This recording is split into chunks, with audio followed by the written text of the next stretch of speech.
जय श्री कृष्ण। आप में से बहुत लोगों ने सुना ही होगा कि मनुष्य जीवन के 4 पुरुषार्थ या लक्ष्य होते हैं।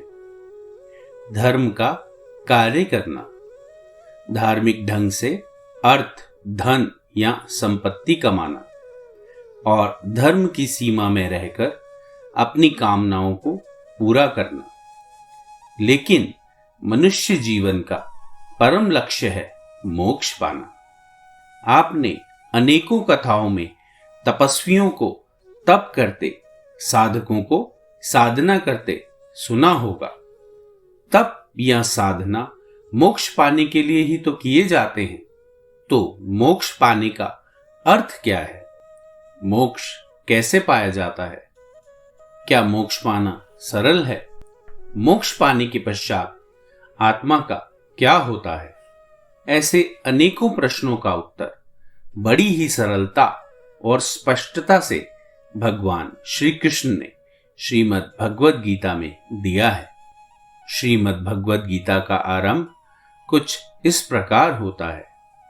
अर्जुन अत्यंत व्याकुल होते हैं, मोह में आकर विषादग्रस्त होकर और आंखों में अश्रु लिए भगवान श्री कृष्ण से कहते हैं कि हे केशव, मेरे सामने तो मेरे ही अपने भाई हैं, सभी परिवार के लोग हैं, मेरे गुरु हैं और मेरे अति प्रिय और पूजनीय पितामह भीष्म हैं।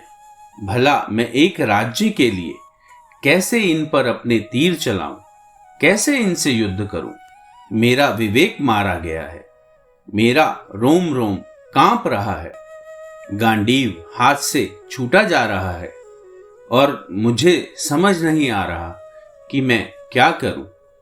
इस पर भगवान श्री कृष्ण कहते हैं, हे कुंती पुत्र अर्जुन, तुम शोक किस लिए करते हो? तुम क्षत्रिय हो, तुम्हारा तो धर्म ही है युद्ध करना, और जब धर्म के लिए युद्ध हो रहा है तो तुम पीछे हटना चाहते हो। तुम जैसे वीर योद्धा को ऐसा करना शोभा नहीं देता। फिर भी यदि तुम ऐसे ही सोचते हो तो मेरे वचनों को ध्यान से सुनो। अर्जुन, यह जो जीव का बाहरी शरीर है यह मरणशील है, लेकिन जो वास्तविक स्व या जीवात्मा है वह तो सच्चिदानंद है, अविनाशी है और मेरा ही चिरंतन अंश है। इसको ना तो कोई अस्त्र छेद सकता है, ना हवा सुखा सकती है, ना पानी गीला कर सकता है और ना ही आग जला सकती है। यह हमेशा से था और रहेगा, बस जन्म मृत्यु के चक्र में बंधकर अलग अलग अवस्था, बाल, यौवन और बुढ़ापे को पाता है। यह वास्तविक स्व, यह पुराने शरीर को पुराने फटे वस्त्र की तरह त्याग कर नए शरीर को धारण करता रहता है। इस गुरु शिष्य वार्तालाप में भगवान श्री कृष्ण अर्जुन को एक अति गोपनीय तत्व भी बताते हैं, जो आज आप भी जानेंगे। श्रीमद् भगवद गीता के अध्याय 15 में वह कहते हैं कि अर्जुन, यह संसार ही मिथ्या है, यहाँ हर वस्तु अस्थायी है। यह जो संसार है यह एक उल्टे अश्वत्थ पेड़ के समान है, जिसकी जड़ें ऊपर की ओर हैं और बहुत दृढ़ हैं। वहीं जो शाखाएं और पत्ते हैं वह नीचे की ओर हैं और घने हैं। यह जो सैकड़ों पत्ते और अनेकों शाखाएं हैं वह हजारों इंद्रिय विषय और गुण हैं। जीवात्मा इस वृक्ष में बंध गई है, भ्रमित हो गई है। दुख की बात तो यह है कि वह लाखों जन्मों में भी नहीं जान पाती कि वह इस मिथ्या संसार की शाखाओं में कहीं अटक गई है, और यही कारण है कि इस पेड़ से निकलना मुश्किल है। फिर भगवान बताते हैं कि यहां से निकला कैसे जाए। वह कहते हैं, वैराग्य रूपी अस्त्र से इस पेड़ को जड़ से ही काटना एकमात्र उपाय है। यहां यह जानना भी आवश्यक है कि वैराग्य क्या है। वैराग्य यानी भौतिक सुख से, संसार से उदासीन हो जाना। वैराग्य आते ही ब्रह्म के अन्वेषण की प्रवृत्ति आती है। इंसान उसे खोजना चाहता है, जो इस पूरे ब्रह्मांड का रचयिता है और संहारक भी है। वह जो विश्व की आत्मा है, परमात्मा है, वह जानना चाहता है कि वह कौन सा धाम है जहां जाकर जीवात्मा कभी इस मिथ्या संसार में फिर नहीं आती।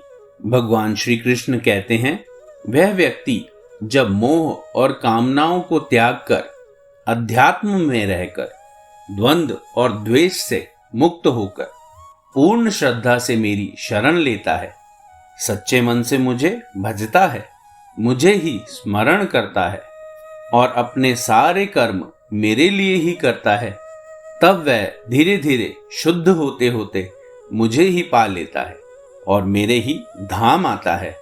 वह धाम जहां आलोक के लिए सूर्य, चंद्र और अग्नि की जरूरत ही नहीं, जो अपने आप में आलोकित है और जहां आकर जीवात्मा कभी मिथ्या संसार में वापस नहीं लौटती। यही पूर्ण मुक्ति है, पूर्ण मोक्ष है। मुक्त आत्मा अपने शाश्वत स्वभाव को पा लेती है, यानी प्रभु की सेवा में आनंद लेती है। वह जानती है कि वह कृष्ण की दास, कृष्णदास है। भगवान आगे कहते हैं, अर्जुन, जानो कि ऐसी मुक्त आत्मा को अक्षर पुरुष कहते हैं और वह आत्मा जो जन्म मृत्यु के चक्कर में अभी भी फंसी है, उसे शर पुरुष कहते हैं। और सुनो हे कुरुश्रेष्ठ, इन दोनों से भिन्न भी एक पुरुष है जो सभी पुरुषों में से उत्तम है, जो परमात्मा है, विश्व की आत्मा है, सर्वभूतों का पति है, परमेश्वर है। वह पुरुषोत्तम परमात्मा मैं ही हूं। जो जन साधना करते करते विशुद्ध आत्मा हो जाते हैं, ऐसे योगी मुझे अपने हृदय में पा लेते हैं और ऐसे लोगों के लिए मैं सरलता से ही उपलब्ध हूं। किंतु विडंबना यह है कि मुझे पाने की चेष्टा हजारों में से कोई एक करता है और उन हजारों में से भी मुझे कोई एक ही पाता है। किंतु बड़े से बड़ा पापी भी मेरी शरण लेकर मेरे धाम, अपने घर वापस आ सकता है। आशा है यह वीडियो आपको पसंद आई।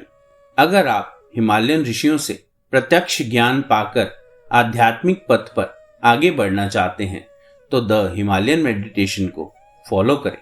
अगर आप किसी और विषय को भी जानना चाहते हैं तो कृपा करके कमेंट बॉक्स में लिखें। आप हिमालयन ऋषियों की टेंपल सेवा के साथ भी जुड़ सकते हैं। टेंपल सेवा के लिए आप स्लाइड्स में दी गई जानकारी पढ़ें। धन्यवाद। अहम कृष्णदासः।